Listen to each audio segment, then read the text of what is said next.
di wax ne dund nañu nag lu metti loo xam ne ni ñun jàppoon nañu ne amul ci sunu réew mosuñu xalaat it ne am na ci Sénégal ñu bëri jàpp nañ leen ci jàppin boo xam ne teguñu ko ci yoon parce que ñu ngi doon doxi seen soxla surtout ñi ci ëpp ñiñ ci jàpp li leen taxoon a jóg ñoom xam nañu ko waaye jàppin bi dañu siy ñëw parce que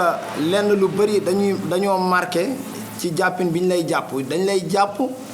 ba noppi di la toroxal seen biir di la dóor ñu ci bëri am nañ ci ay gaañu gaañu yu metti surtout man personnellement ñaw nañ samay tuñ li ci ëpp ñoom bu ñu la jàppee man personnellement li ñu lay wax mooy yow ban saaru xeet nga joolaa nga walla séeréer nga walla leneen nga jàpp nañu ne même ñaawteef bu ñu taxoon a jug sax waruñ la laaj yow ndax yow joolaa nga walla séeréer nga jàpp nañu nag kër Ousmane Sonko yóbbuñu bi ñu yóbbee seen biiri oto ñoom dóor nañ ñi seen biiri oto ku nekk expliqué nga la la fa taxoon a ñëw waaye ñoom mënuñu gëm liñ leen di expliqué dóor nañu seen biir oto yóbbuñu polisu jëppal bi ñu demee polisu jëppal ñi bokkoon si ñuy yóbbu hôpital boo leen tàggoo nga da nga bëgg a tuur ndox sax duñu la ko may da ngay obligé nga ut sa benn mbuus nga tuur si ndox téye ko boo yeggee nga xam ni nga koy sànnee bi ñu ñëwee polisu jëppal ñoom tamit gis nañ ñi fa doon toroxalee ñi dem police centrale bi ñu demee ñi simmi suñuy yére tëddaloo ñi ci ay karo teg si ay 45 personnes ñi dugal ñi ci benn néeg boo xam ne ni matul 20 mètres jàpp naa ne loolu bu ñu waxee ak corona bi fu mu toll ni waroon nañuy respecter mesures barrières yi beneen bi si topp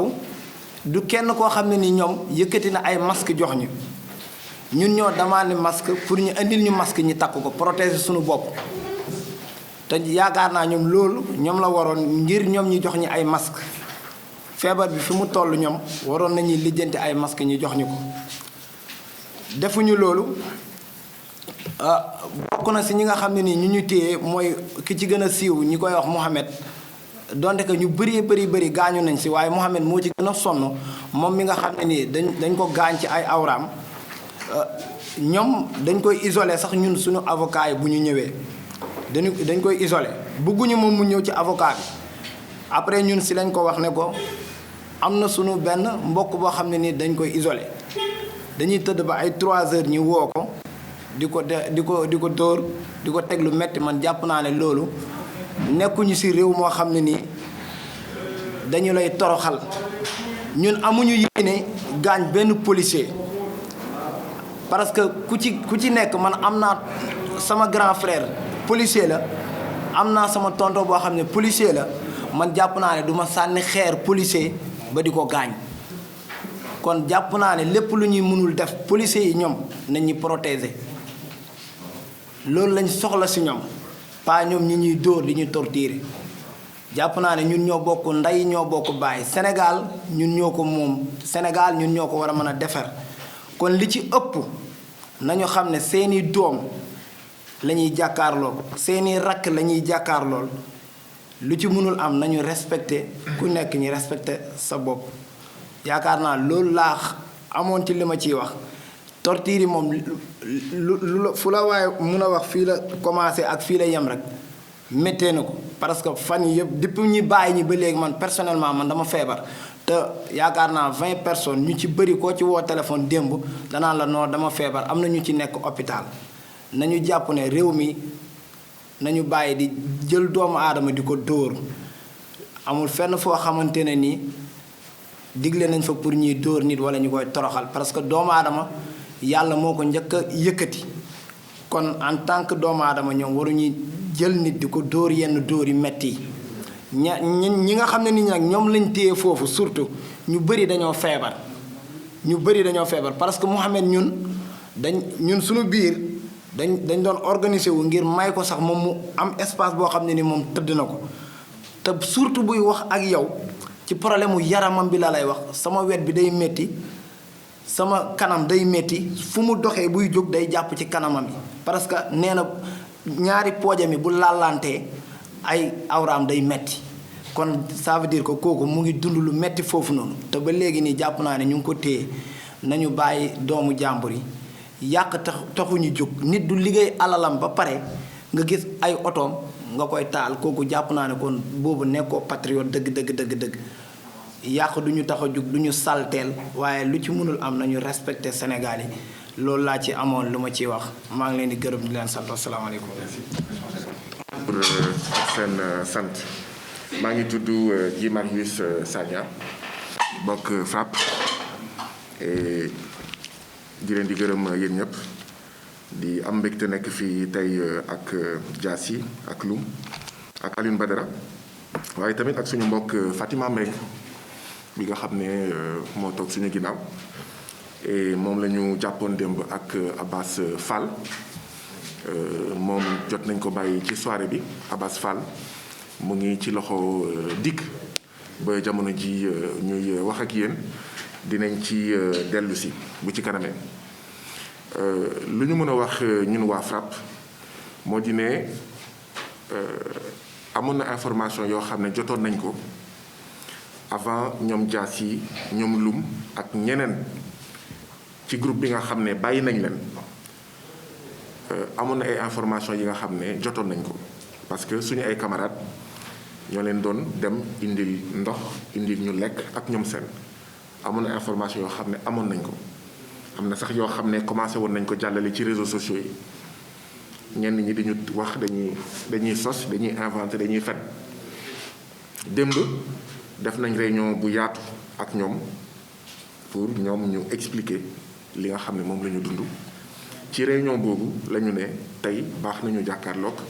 opinion publique nationale ak opinion publique internationale pour wax li nga xam ne noonu la demee ñun ñëpp ñoo ko déggandoo am na sax loo xam ne xëy na comme tàmmuñu wax comme tàmmuñu jàkkaarloog ak caméra ak journaliste xëy na moo tax ils sont pas trop à l'aise wala dañuy fàtte wala di jëndaxe benn bi ñu nekkee ci koñu Ousmane Sonko dañu leen jël en étau bu ngeen gisee koñu Ousmane Sonko fii ngay jugee fii ngay duggee gars yi ci ginnaaw s'il vous plaît bu ngeen bëggee waxtaan ngeen génn koñu Ousmane Sonko ba pare suñu portable yi vibreur wala silencieux s'il vous plaît koñu Ousmane Sonko droite la ak gauche mais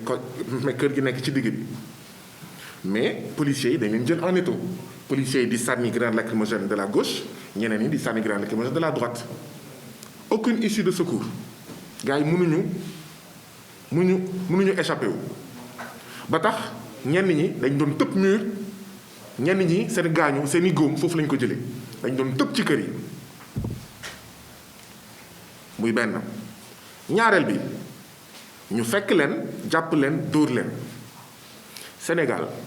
même koo xam ne dañ ko condamné parce que ñii bu ñu leen jàppee xëy na dañuy naan présumé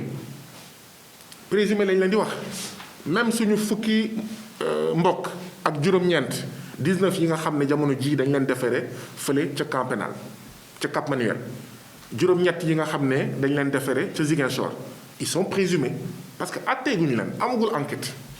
rawatina yow autour de këru Ousmane Sonko Mermoz ñaari tali xaw ma fan ak fan nga jàpp ay nit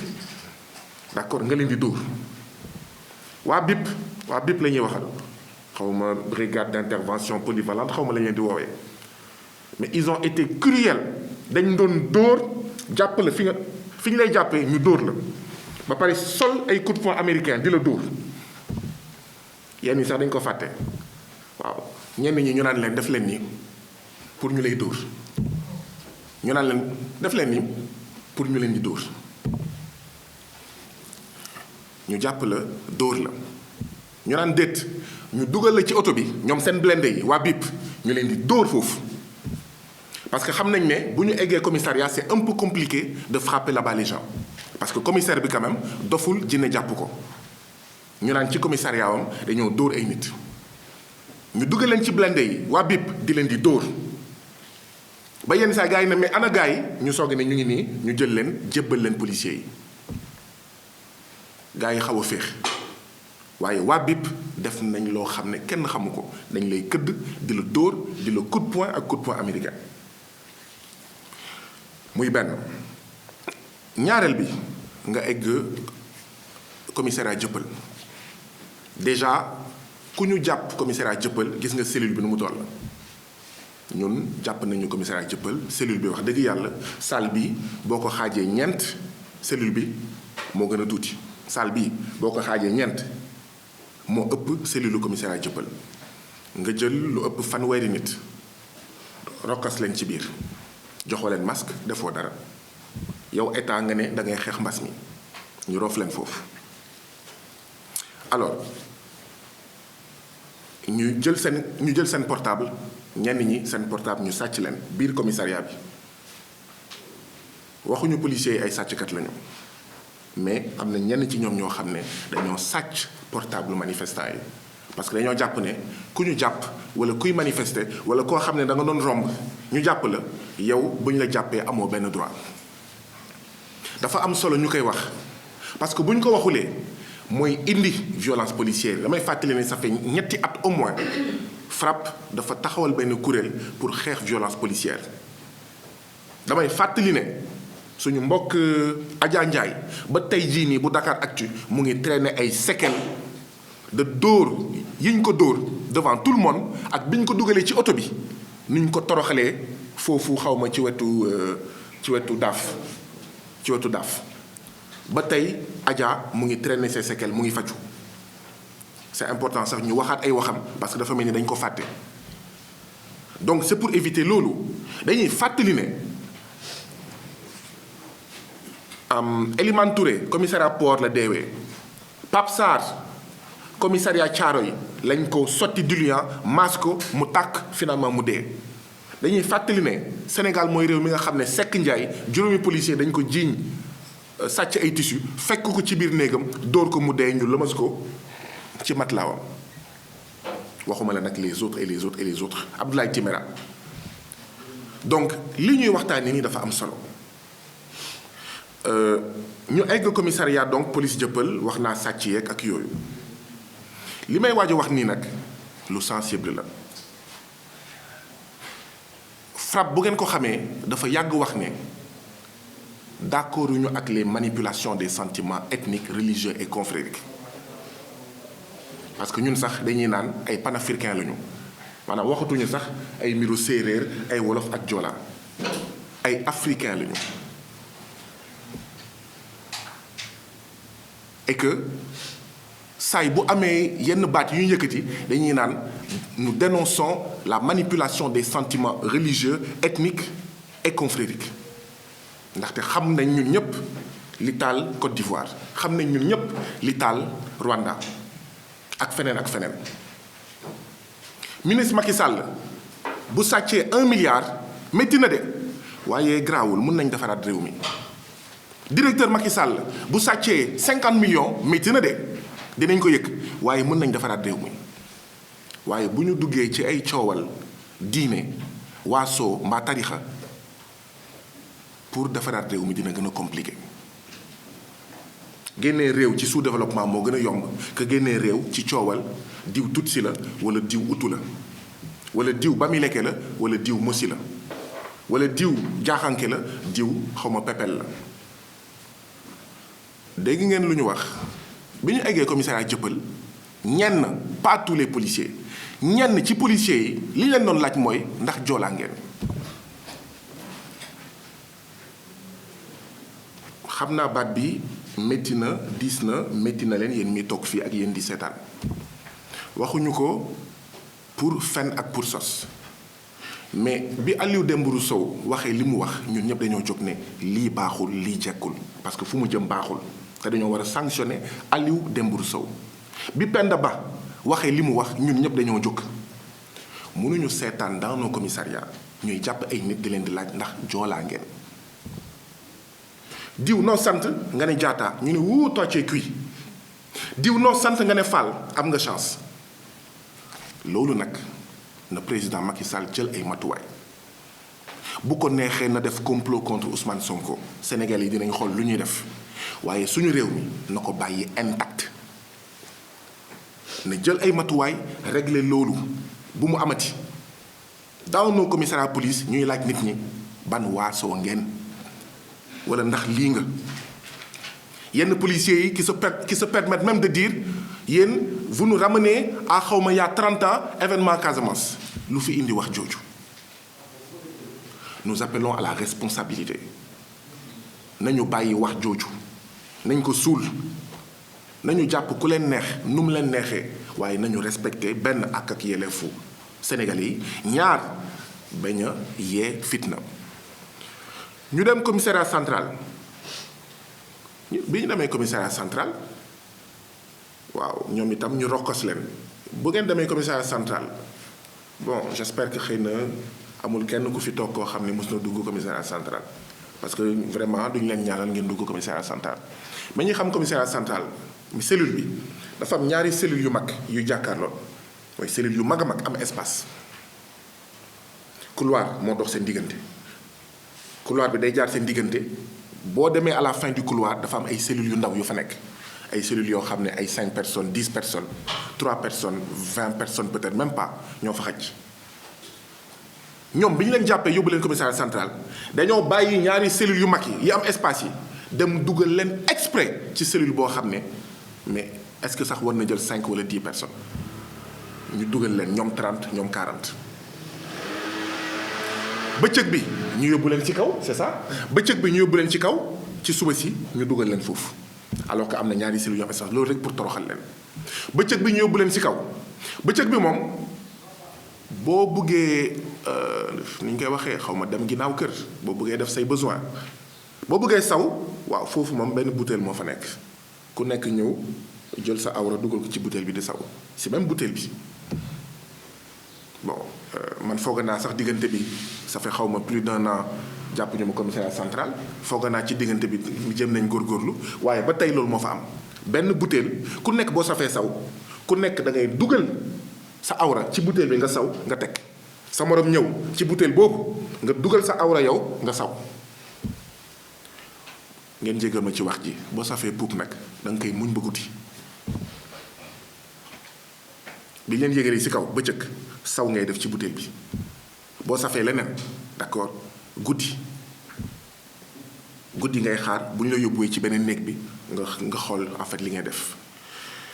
Mohamed Ndoye moom lañ doon wax Mohamed Ndoye bi ngeen di déggoon ngeen jamono yële passé avant ñu leen di libéré ngeen di dégg ñu naan am na koo xam ne dañ ko masse courant ci xuur ngeen jégal ma ci wax ci parce que awra mënoo waxul précisément lan la voilà ngeen doon dégg ñu doon wax ne am na koo xam ne dañ ko masse courant ci xuur Mohamed Ndoye lañ doon wax est-ce que dañ ko masse courant wala masse ñu ko courant li wër te wër mooy 2 heures du matin dañ ko doon jël ñoom ñëpp ñoo doon nekk 2 heures du matin 3 heures du matin ñu seppi ko yéegal ko pour lan bu ñu ko yéegalee ñu ne ko ŋaayil sa tànk yi bu ŋaayee tànk yi ñu jël godaas policier yi di ko gëdd waaw di ko jox ay coup de pied ci xuuram yi dañuy fàttali ne Sénégal dafa signé ay convention internationale contre la torture lii torture la fooguma woon ne man bokk fooguma woon ne Sénégal commissariat central de Dakar maanaam moom mooy coordonner les autres commissariats bu dee commissariat central de Dakar noonu lay demee kon commissariat Jëppal lu fa xew commissariat xaw ma Yaraax wala commissariat xaw ma Médina lu fa xew et donc ñun war nañ mun comprendre kon suñu mbokk Pape Sarr Thiaroye naka lañ ko jàppee jiñ ko sàcc xar sotti ko diluant maas ko mu tàkk rakam bu jigéen xaw ma magam bu jigéen la dernière fois bu nga koy gis hôpital mais dafa mel ni momi dañ ko bandage ci kaw ba ci suuf bëti rek la doon gis finalement il est mort Pape Sarr ba tey kenn àtteegu ko léegi ñu ne commissariat central dañuy jàpp nit naan ko ŋaayal sa tànk yi di ko dóor ay coup de pied ak dàllu policier ak de toute façon loo mënti dóor ci xuur xam ngeen nu mu mel waxuma ne nag dàllu policier nag ngay dóor di dóor guddi bu nekk ñu ñëw jël ko loolu pour lan pour am ci yow ay information mais loolu bu ñu la waxee noo tudd sax nga ne Macky Sall buñ la waxee noo tudd sax nga ne Donald Trump ñu lay këdd ci xuur mais luñ la laaj nga ne man la buñ la waxee ndax yaa taal Auchan fekk du yow nga ne waaw maa ko taal. foogoon nañ ne Sénégal romboon nañ en fait foofu. blindé yi am na benn vidéo bi ngeen di gis ci koñu Ousmane Sonko blindé bi di foncé ba ngeen gis waa ji plongé. blindé yi dafa am ay oto yu ñu mbëkk. blindé yi dafa am ay oto yu ñu mbëkk ñu bëgg ko teg ci loosu maanaam ñi nga xam ne xëy na ñoo nekkoon foofu wala ñoo doon romb foofu. seen grenade lacrymogène dafa am grenade lacrymogène yoo xam ne dafa taal ay oto ñu bëgg ko teg ci loosu d'accord manifestants yi wala ñi nga xam ne ñoo doon romb ils étaient au mauvais endroit à la mauvaise heure. wax nañ ko am na ñoo xam ne dañoo daw di sànni xeer ci benn chantier maçon ay maçon nekk fa mënuñu génn mënuñu daw ñu ñëw ñoom itam ñu jël rek buub. je crois qu'il y avait ay au moins 4 wala 5 maçons 4 wala 5 maçons yooyu bokk nañ ci 19 yi nga xam ne jamono ji ñu ngi Cap Manuel. donc ñu ngi interpeller président Macky Sall ci pratique yi ñu ngi interpeller président Macky Sall ci li nga xam ne moom moo fa am. 19 lañ jàpp Dakar 8 lañ defeere tamit Ziguinchor. ñu ngi exiger la libération de 19 yooyu ak juróom-ñett yooyu. suñu mbokk Fatima jàpp nañ ko dem ak Abass Fall mujje nañ ko bàyyi Abass Fall mu nga fa ñu ngi exiger la libération de Abass Fall. li ñuy ràññee mooy jamono ji dafa mel ni dafa am une chasse à l'homme une traque à l'homme dañuy rëbb or jàpp nañ ne vraiment tey jii ni Sénégal bu waree am lu ñuy rëbb nañu rëbb sàcckatu milliards yi nañu rëbb luubalkatu milliards yi nañu rëbb ñi nga xam ne ñooy toj këru sénégalais yi nañu rëbb ñi nga xam ne ñoom ñooy sàcc akimoo suufu sénégalais yi nañ leen rëbb ñooñu mais waruñu rëbb ay citoyens sénégalais ndax rek dañoo ne waaw li xewoon jamono Karim Wade xew jamono Khalifa Sall xewoon jamono Mamadou Dia bëgguñu mu xewaat waaw. Fatima Mbengue mu ngi fii toog waaye rien ne nous dit que dans quelques jours dans quelques heures duñ ko jàppaat gis ngeen démb conférence de presse xawma ñi bootu ci lu ñuy woowee opposition département Pikine en pleine conférence de presse moom kenn ku ñëw naan da leen di jàpp xawma da leen di arrêté on est dans quel pays là. fii lañ ko waxoon ñun man dañ ma jàpp ñaari yoon benn bi préfecture benn bi gouvernance pour dépôt de lettre. waaye Y'en a marre ñu jàpp leen benn yoon pour lan dépôt de lettre Sonatel Orange sur la VDN waa No Lank 5 ñoo jàpp dañ leen jàpp déféré leen pour lan dépôt de lettre préfecture. léegi gis ngeen léegi loolu mooy jur façon yu mel nii bu ñu toogee seetaan d'accord mbir mi dafa nar a gën a aggravé wu ñuy wax président Macky Sall na bàyyi chasse à l'homme bi na bàyyi traque à l'homme bi. bu bëggee jàmm na déglu sénégalais yi koy wax naan lii ngay waaj nii complot politique bi ngay waaj nii cabale politique bi ngay waaj nii teg ko ci suuf ba pare suñu réew na nga ko bàyyi intact. Citoyens sénégalais, nous sommes ici aujourd'hui pour évoquer un aspect